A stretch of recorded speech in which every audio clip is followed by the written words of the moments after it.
This is the Resilient Advisor Show. My name is Jay Coulter, and joining me for this live at lunch episode is Penny Phillips of Thrivos Consulting.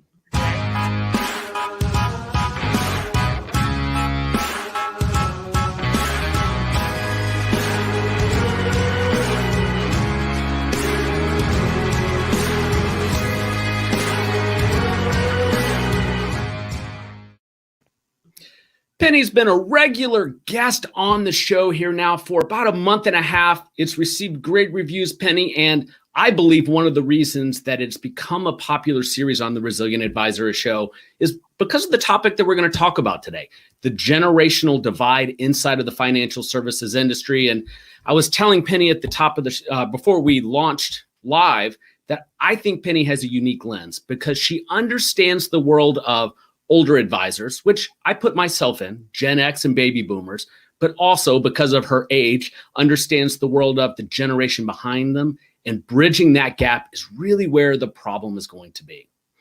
As with all of our live broadcasts, if you want to ask Penny a question on Twitter, Facebook, YouTube, LinkedIn, wherever you're watching, please just type in the comments section and I will pose it to Penny here on the broadcast. If we do post any of your questions, I will send you a complimentary copy of my book, The Resilient Advisor, and I'm going to send it to you whether you want it or not. So send your questions through the comments section. Penny, I'd like to actually turn it over to you and get your lens on this generational gap in our industry. This is one of those topics that I call the hot topic, right? Because there's always sort of two sides to this challenge. And, you know, my take on it, Jay, and we were talking about this earlier, is that I think, first of all, the industry is obsessed with data and statistics. And so the number of studies that have come out about the millennial employee and who they are, there's countless and countless studies and surveys on it. But I don't think any of the research we've done really gets to the heart of the matter, which is, first of all, there's a misconception about who millennials are, right? Millennials aren't the 20-something-year-olds taking Snapchat pictures and, posting on social media. Millennials are in their mid-30s. Now, maybe they're still on Snapchat, but they're 35 and they're running businesses. They're, more likely to start a business and be an entrepreneur than their predecessors. They're likely to do it sooner. They're willing to take risks, yada, yada.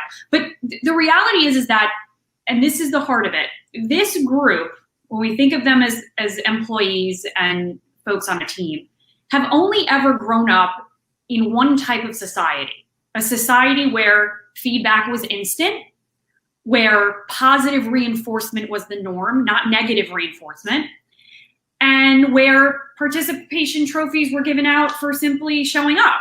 And so millennials get a bad rap when the reality is that they have no control over these forces and factors that have influenced the way in which they work, succeed, and operate in an organization. The flip side of that is the older gen, the Gen Xers and more so the baby boomers, they've grown up in a different society altogether. And something that I say that's sometimes controversial is because they have seen it a different way and are now adapting, it's the older gen that has the responsibility to change and shift. The younger gen literally can't because they don't know any other way. I don't know if that makes sense. Can I stop you right there? Because I think that right there is the complete rub, and I'd love to go a little bit deeper on that. Yeah. So you postulate that the older generation needs to change. When I look at it through the mind of the older generation, they built the business. They probably sat in a bullpen cold calling for the first 10 years of their career. They hustled and sold their way to build their business. Why do they need to change? So I think the advisors that are, growing at record rates that we would consider to be the best in the business have done a good job shedding old belief systems and behaviors. And one of those belief systems is the fact that I grinded in this crazy negative reinforcement sales culture to build what I have. And everybody that comes after me has to go through that same, struggle in order to achieve success. And the younger gen has realized you know what, we actually don't have to do it that way. We don't have to stay at an organization for 30 years and build something. We can move around. And, and I think if the older gen sheds that belief system that everybody has to sort of suffer the way I did, it creates this healthier culture in their organization. And so that's what I coach advisors a lot around on both sides, shedding belief systems so that you can create a culture that looks maybe entirely different from the way your business did, 10, 20 years ago. Yeah. And I was trying to be a little bit antagonistic there because that's the response I get from my clients that are older. And then I usually follow it up because I'm in your camp on this, Penny, and I follow it up with the older established advisor. And I ask, well, where's your sales funnel? Where are the people that you're calling on now? Who were your last 100 cold calls? Right. They don't have it because that's not how businesses are built today. And it's not how they are growing. Yeah. And I tell you something else that I have noticed is I've been stalking the millennials for about a decade now. And one of the things that has enabled me to do is build a nice social media footprint because I saw what they were doing and tried to kind of stay up with the curve, even for somebody, in his 40s. But it's that creative thinking as in terms of getting in front of, not just the next generation of clients, but the Gen Xers and the baby boomers that I think some of the older advisors could benefit from. Have you seen it that way?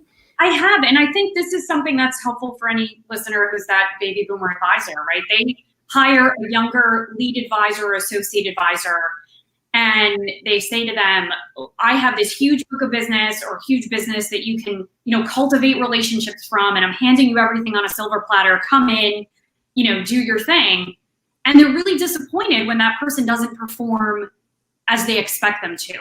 And my message to the older advisor is, have you set expectations? The younger generation not only needs to understand what the goals are, what their personal goals are that relate to the company's goals, but how that actually translates into activities. And so it's that level of mentorship and positive reinforcement and feedback that the younger gen needs in order to be successful as an advisor. And I think to some extent, the older gen is just not willing to do that. In some cases, the firms that are doing great right now are the firms that have solved the generational gap to some extent. All right, so let's put this into application. And this is top of mind for me because I've probably had 3 of these conversations in the past week and a half. An established advisor, age 50 or older, is looking to bring on a junior partner. The mindset is, I want to bring somebody on who, and it's always this way, Penny, maybe they've got 20 or 30 million under management, so they can pay for themselves. And then I'll let them take care of the bottom half of my book and then do all the work that I don't want to do. And I have rarely have seen that work. What is your guidance to the advisor that has that mindset on bringing on the next generation or a junior partner? What could they do differently? They're not going to like what I have to say to some extent, I think. The first thing is, look, be realistic. I think everybody wants to imagine that they hire, the first person at the interview and that person stays with them for 30 years. That's not realistic. And so number one, keeping a bank of talent, like literally a short list of people that you feel like culturally are fit. Maybe they're friends of your, son or daughter, or you've met them at a networking event. Always keep a running list of your bench or talent that you could tap if a hire doesn't work out. So that's the first thing. The second thing is be more concerned with revenue and retention as opposed to AUM goals. And what I mean by that is the older advisors bring on these younger folks and say, I want them to bring in 20, 30 million in net new assets a year. Much more realistic to say, let me have that person manage a pool of business, retain the lower tier of revenue that we have, and develop over 3 to 5 years into a front-facing rainmaker or business developer. In other words, the younger advisor that you're bringing on needs a development pathway and needs training, mentorship, and somebody who's going to really take them under their wing before they can be that front-facing advisor. In other words, don't expect to immediately bring in the rainmaker. That talent has to be cultivated and has to be nurtured because society just doesn't produce a whole lot of hunters anymore, and that's the reality.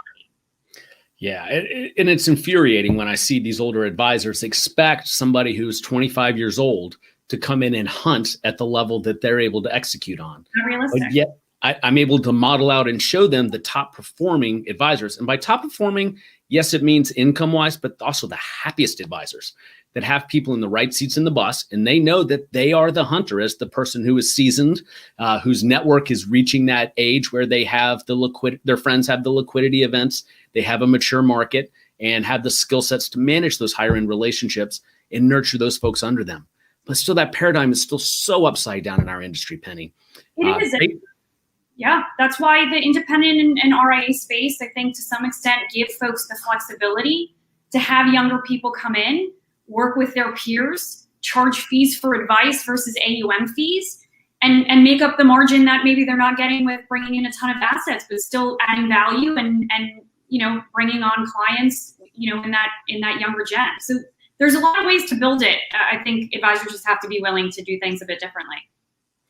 Before we wrap up, I'd like to put a different twist on this generational gap because we're having conversation about advisors being able to bridge the gap inside of their firms.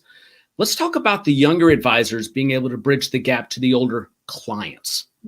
Where have you seen advisors successfully come in? And let's put some guardrails on this. The 28 to 35-year-old build a niche inside a baby boomer market.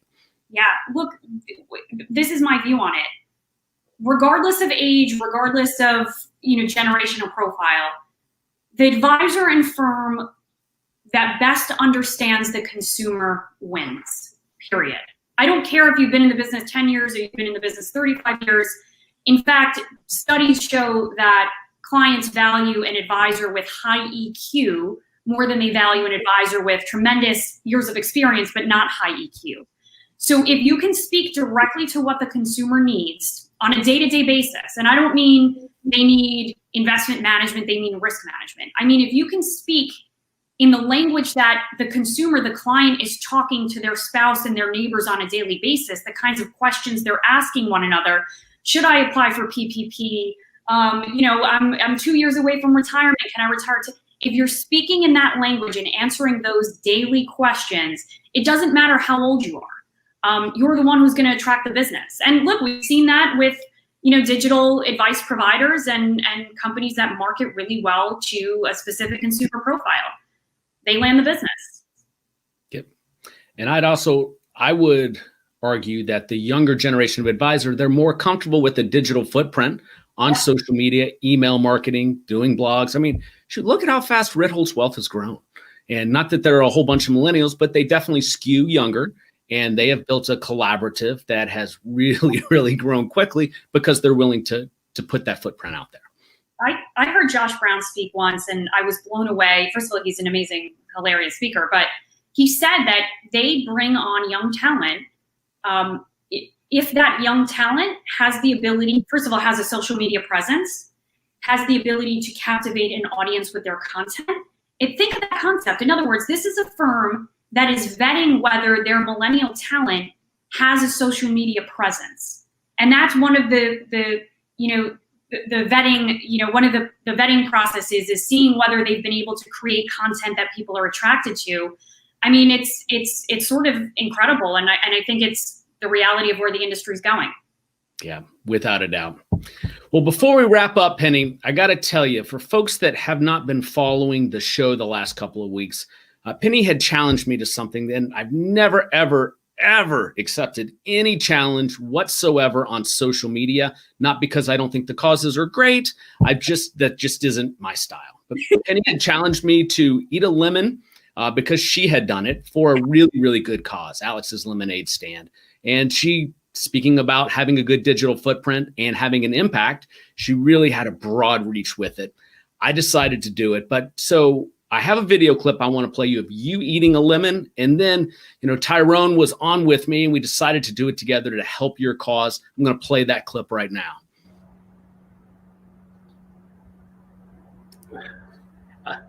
I like that. She did it. Oh, she did it. Man. That's all right. So I'm going to do it. And Tyrone, he knew in advance. I'm challenging him and he didn't even hesitate. You ready? Let's do it. Ooh! Oh my God. Now, eating a lemon is as miserable as it looks. Would you agree? You know what? It wasn't that bad for me. I said, because I'm Greek, we eat lemon all the time. I was like, this is great. So.